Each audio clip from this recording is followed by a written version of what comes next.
ChatGPT is the reason that AI went mainstream, right? About 900 million people visit ChatGPT weekly, and about 50 million people, almost 5% of those total visitors, are people that pay for a subscription. Not only that, according to OpenAI, 3/4 of the searches that happen on ChatGPT are for help with writing or getting tasks done. Today's focus really is on custom GPTs, which is another way of saying you can create a GPT with your prompt that does a specific set of tasks.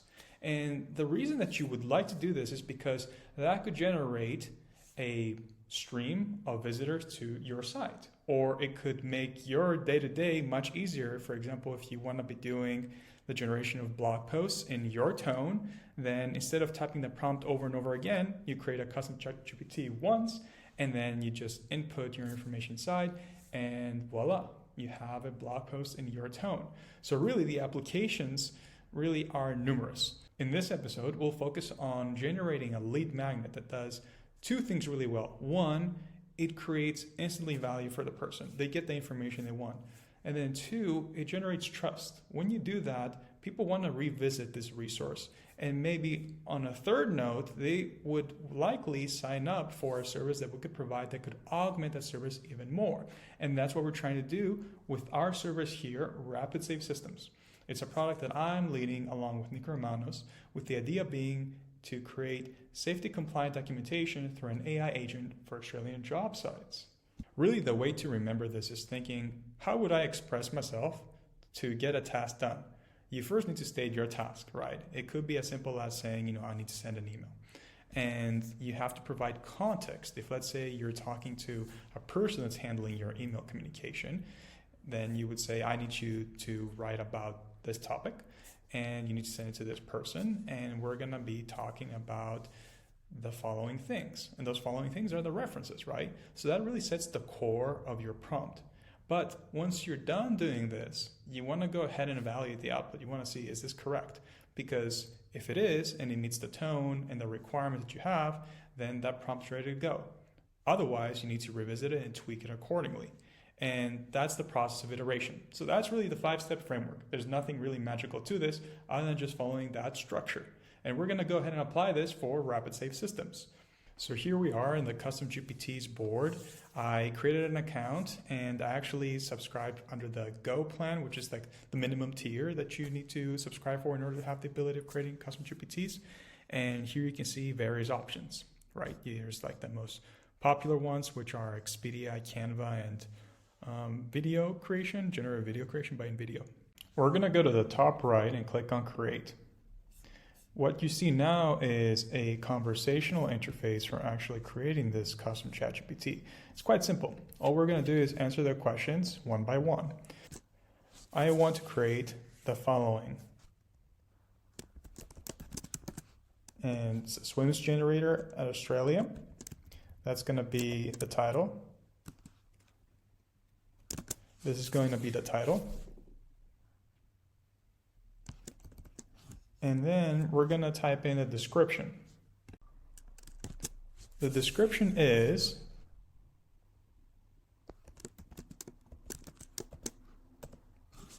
okay, so now we just stated really what the goal is with this custom ChatGPT in the title. And you're going to see on the right-hand side the preview of the custom ChatGPT. Okay, perfect. You can see over here, it gave us a description that we gave it. It gives us some options actually already. It tells you, for example, for things you can prompt in and give you some output. So yes, I confirm that as the final name. Now it's generating that profile picture on our behalf. So it's asking us if we would like to make any changes to the style, colors, or overall feel. And you can't do this by just giving natural language instructions, just plain English.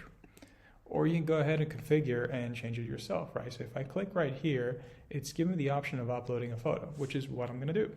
And I did it, just uploaded a picture. And you can see here, actually, it's quite brilliant because it does know what a safe work method statement is, right? It's just like an intelligent entity, and it did that work on our behalf, right?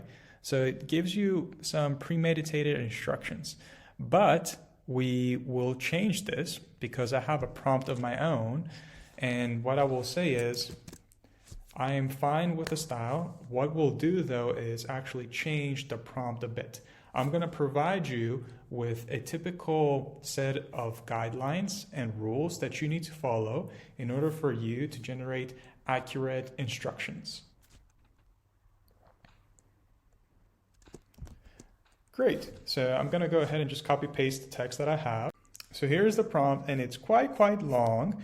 I'm going to go ahead and paste it into our board and talk a bit about it because it's actually quite interesting.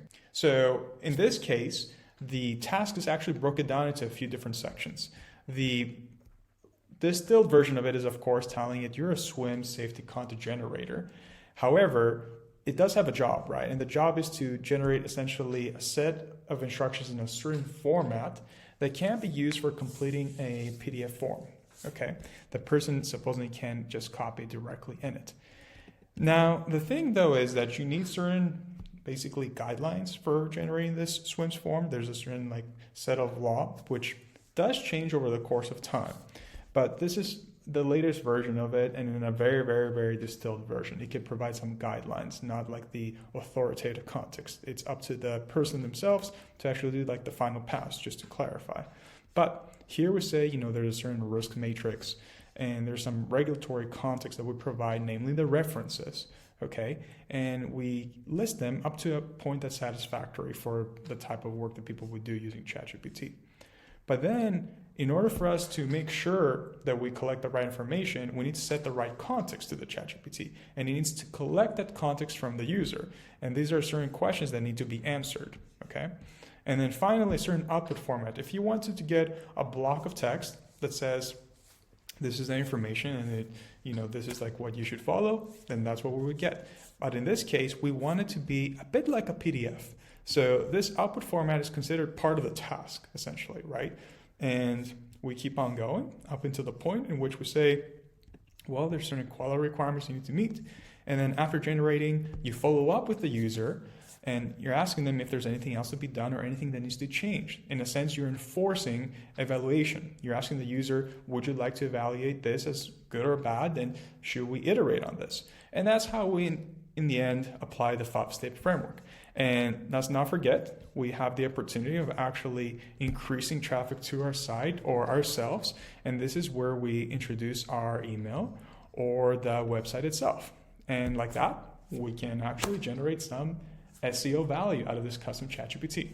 Okay, so we have follow-up questions from the custom ChatGPT creation, and it's the following. It asks us whether we should limit to the 7 listed high-risk activities I have in my prompt, or whether it should expand based on its knowledge. Generally speaking, because of hallucination risks with, generally speaking, artificial intelligence, I recommend that you just stick to what you have configured in your prompt. And that's what I'm going to do. Then it also asks us whether it should assume that the user has taken basic safety measures. And I said no, because I actually want to enforce those and we want to make sure that they're explicitly mentioned. And then the next question is about whether it should default to a conservative risk approach. And I do think that that is a good practice. When you're conservative, it means you're actually encouraging that people take safety precautions. And of course, it's up to the person to implement these and put the final signature. So I'm going to say yes. And you see here, actually, yes was not adequate. So I said, yes, please default to a conservative initial risk. So it's very intelligent these days, and it's actually taking note of our requirements, and it's going into the depths of understanding risk tolerance. So it's configured, and now it says I can test it on the preview panel on the right. So what if I tell it after it's done being created, create a roof replacement SWMS content for the New South Wales. So let's see what it's going to come up with. Okay, perfect. You see how it comes up with the questions that I actually had configured? It needs to basically know the context of my activities. I'm going to go ahead and paste the answers over here. And okay, great. So it actually completes it like a PDF. This is brilliant. We can see over here that it gives you the risk assessment table, which is actually where the majority of the value behind the SWMS document lies. It tells you of certain tasks or activities that you're about to undertake for this job, and it outlines the hazards and the initial risk rating and the risk after you've taken those safety measures. And it outlines the control measures right here.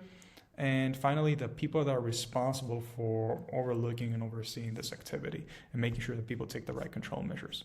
It tells you the PPE requirements, the plant and equipment, the emergency procedures, actually all accurate. So, and the really nice thing about this is that it tells you that for further assistance, you need to contact these people. Now, this is perfect. This is exactly what we wanted.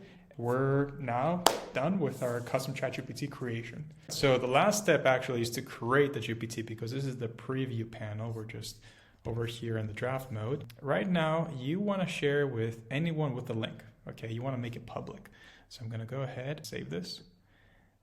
And I noticed that actually the image didn't save. So I'm going to have to make a change for that. For some reason, it didn't go through. Okay, and we updated it with our image, so it's ready to go. Now let's review what we learned. We learned that ChatGPT is quite popular, and it actually makes sense for us to use it to generate lead magnets, to generate traffic to our site by providing value. And we do this in order for us to build trust with people. Ultimately, this could help with converting people to paying users. And last but not least, you need to remember how to structure your prompts. I have more instructions in the YouTube link you can find in the description from a prior episode. And as always, if you need any support with building your AI and configuring an AI system for your needs, reach out through the booking link that you'll find in the comments. Thank you for watching.